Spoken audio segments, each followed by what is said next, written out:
অসম্মানিত শিক্ষক শিক্ষিকা বিন্দু এবং আমার বাপদাইটা জুনিয়র এবং আমার হতবাগা ব্যাটসম্যান সকলকে আমার পক্ষ থেকে ওয়ালাইকুম আসসালাম। উপস্থিত সবাইকে ধন্যবাদ না জানিয়ে আমার এই আজকের ঐতিহাসিক বক্তব্য শুরু করছি, কেননা ধন্যবাদ দিলে সবাই মনে করবে আমি সিরিয়াস। হুট করে 10টা বছর চলে গেল, এই 10টা বছর মন দিতে পারিনি লেখাপড়ায়, মন দিয়েছি কুদ্দুসের মেয়েকে।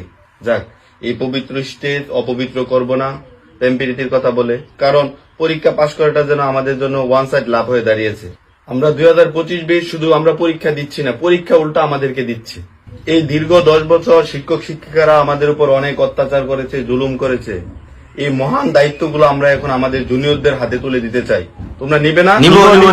আমার জুনিয়র ভাই বোনেরা, তোমরা সবাই জানো যে আমাদের স্কুলে স্যার ম্যামরা কিপটা, আমাদেরকে পরীক্ষার খাতায় ছোট ছোট ডিম দিত।